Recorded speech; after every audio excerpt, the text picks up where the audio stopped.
ଚାଷୀଙ୍କ ପାଇଁ ସରକାରୀ ଧାନ ମଣ୍ଡି ଖୋଲାଗଲା। ଭଦ୍ରକ ଜିଲ୍ଲା ବନ୍ତ ବ୍ଲକ ଚାଇପୁର ସେବା ସମବାୟ ସମିତିରେ ଆଜି ସରକାରୀ ଧାନ ମଣ୍ଡି ଖୋଲାଗଲା। ମାନ୍ୟବର ବିଧାୟକ ପ୍ରଫୁଲ୍ଲ କୁମାର ସାମଲ ଉପସ୍ଥିତ ରହି ଉକ୍ତ ମଣ୍ଡିକୁ ଉଦ୍ଘାଟନ କରିଥିଲେ। ସାମଲଙ୍କ ସମେତ ଜିଲ୍ଲା ପରିଷଦ ଅଧ୍ୟକ୍ଷ ପ୍ରଫୁଲ୍ଲ ଜେନା, ପ୍ରାକ୍ତନ ବିଧାୟକ ମୁକ୍ତିକାନ୍ତ ମଣ୍ଡଳ, ସହକାରୀ ନିବନ୍ଧକ ଭଦ୍ରକ ବସନ୍ତ କୁମାର ରଣା, ସଭାପତି ଅଜୟ କୁମାର ନାୟକ, ଉପସଭାପତି କମଳିନୀ ନାୟକ, ସମ୍ପାଦକ କାବେରୀକାନ୍ତ ପଣ୍ଡା, ବ୍ୟାଙ୍କ ମ୍ୟାନେଜର ଅସିତ କୁମାର ସ୍ୱାଇଁ ପ୍ରମୁଖ ଉପସ୍ଥିତ ରହି ସରକାରୀ ମଣ୍ଡିରେ କେମିତି ସଠିକ୍ ଧାନ କ୍ରୟ ହୋଇପାରିବ, ଚାଷୀଙ୍କୁ ବିନା କୌଣସି ଅସୁବିଧାରେ ଧାନ ଦେବା ହେବ ସେ ପ୍ରତି ଗୁରୁତ୍ୱ ଦେବାକୁ ବିଧାୟକ କହିଥିଲେ। ପ୍ରଥମ ଦିନରେ ଏହି ସମବାୟ ସମିତିରେ 12 ଜଣ ଚାଷୀଙ୍କ ପାଖରୁ ଧାନ କ୍ରୟ କରାଯାଇଥିଲା।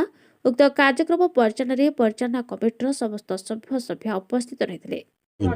ଚଳିତ ବର୍ଷଠୁ ରବି ଚାଷ କରିବା ପାଇଁ ସରକାର ନିଷ୍ପତ୍ତି ନେଇଛନ୍ତି ଏବଂ ପାଣି ଦେବା ପାଇଁ ବ୍ୟବସ୍ଥା କରିଛନ୍ତି। ଚାଷୀକୁ ମଧ୍ୟ ସଚେତନ କରିଛନ୍ତି। କଲେ ମଧ୍ୟ ଏ ବର୍ଷ ମଧ୍ୟ ଯେଉଁ ଆଶା ଆମେ କରିଥିଲେ କିଛି ଚାଷ ହେବ, ହୁଏତ କିଛି ଚାଷୀ କରିପାରନ୍ତି, କିନ୍ତୁ ସମସ୍ତେ ଚାଷ କରିବା ସମ୍ଭବ ନୁହେଁ।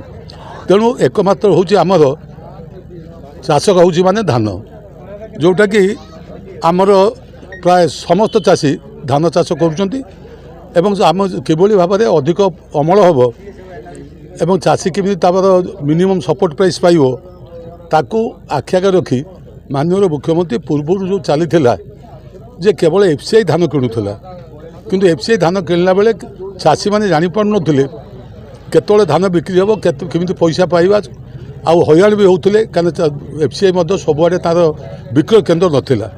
କିନ୍ତୁ ଏବେ 2023 ମସିହାରୁ ମାନନୀୟ ମୁଖ୍ୟମନ୍ତ୍ରୀ ତାକୁ ଡିସେଣ୍ଟ୍ରାଲାଇଜ୍ କଲେ ଏବଂ କେନ୍ଦ୍ର ସରକାର ମଧ୍ୟ ତାକୁ ସହମତ ହେଲେ, ଯାହାଫଳରେ ଫୁଡ୍ ସିଭିଲ୍ ସପ୍ଲାଏ କର୍ପୋରେସନ୍ ଧାନ କ୍ରୟ କରିବା ପାଇଁ ତାକୁ ଦାୟିତ୍ୱ ଦିଆଗଲା।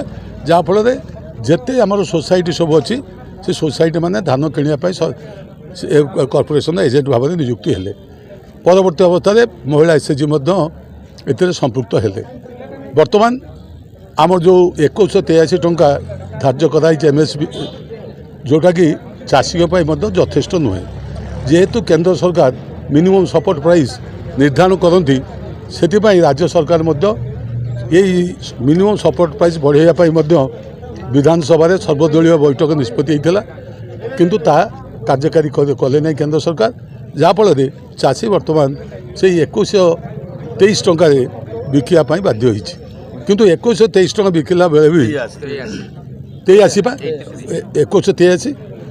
2183 ଟଙ୍କାରେ ବିକ୍ରୟ କଲାବେଳେ ଚାଷୀ ମଧ୍ୟ କେତେକ ଅସୁବିଧାରେ ମଧ୍ୟ ସମ୍ମୁଖୀନ ହେଉଛି। କାରଣ ଆମର ମଧ୍ୟ ବି ଏପର୍ଯ୍ୟନ୍ତ ଆମେ ମଣ୍ଡିଗୁଡ଼ିକୁ ତାର ଯେଉଁ ଇନଫ୍ରାଷ୍ଟ୍ରକ୍ଚର ଯାହା ରହିବା କଥା, ଯେମିତି ରହିବା କଥା, ଆମେ ଏବେ ସେଟା କରିପାରି ନାହୁଁ। କେତେକ ଜାଗାରେ ହେଇଛି, କେତେ ଜାଗାରେ ବି ହେଇନାହିଁ।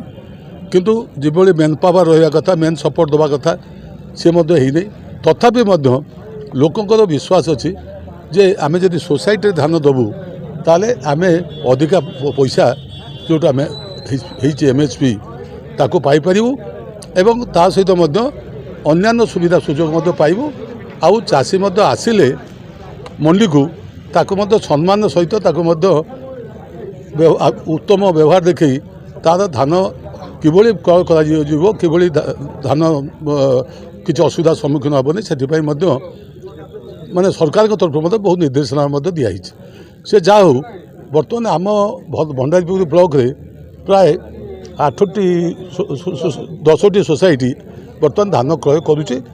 ଆଜି ମଧ୍ୟ ଆମର ଚାଇପୁର ସୋସାଇଟି ଯିଏକି ବନ୍ଦ ହେଡ଼କ୍ୱାର୍ଟର ଧାନ କ୍ରୟ କରିବା ପାଇଁ ଆଜି ମଧ୍ୟ ଆରମ୍ଭ ହେଲା ଏବଂ ଏହି ସମୟ ଭିତରେ ମଧ୍ୟ ଆମର ଟିକେ ଏ ଅଞ୍ଚଳରେ ଡେରିରେ ଟିକେ ଆମେ ଧାନ କଟାକଟି ଏପର୍ଯ୍ୟନ୍ତ ମଧ୍ୟ ଧାନ କଟାକଟି ସରି ନାହିଁ।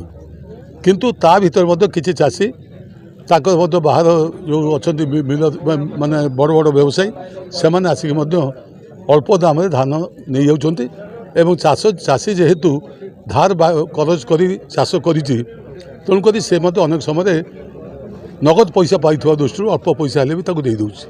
ତେଣୁ ଆମର ଚାଷୀ ଭାଇମାନଙ୍କୁ ନିବେଦନ, ସରକାର ଯେଉଁ ନିର୍ଦ୍ଧାରଣ କରିଛନ୍ତି ଯେଉଁ ରେଟ୍ 2183 ଟଙ୍କା, ତାକୁ ପାଇବାକୁ ହେଲେ ଆମର ଯେଉଁ ରହିଛି ମଣ୍ଡି সোসাইটিরে বা মহিলা এসএচজিরে সেইটি ধান দিয়ন্তু এবং কিছু অসুবিধা সুবিধা হলে जी अधिकारी अच्छा सिविल सीएसओ हूँ बा SRCS हूँ बा बैंक अधिकारी हूँ बा सोसाइटी कर्मकर्ता हूँ बा जिलापाल हूँ तांको जनातु एवं आमे मध्य जो माने निर्वाचित प्रतिनिधि अच्छु PRA मेंबर हो MLA हूँ आमे मध्य मझिरे मझिरे चाषी किपरि धान बिक्री होची चाषीर कौन सुविधा असुविधा ताकू मध्य देखा उचित कारण चाषी को आय द्विगुणित करने जो मुख्यमंत्री को जो प्रयास ता केवल भद्रक जिल्लाରୁ ରମେଶ ଚନ୍ଦ୍ର ପତିଙ୍କ ରିପୋର୍ଟ ଗୁଗଲି ନ୍ୟୁଜ୍।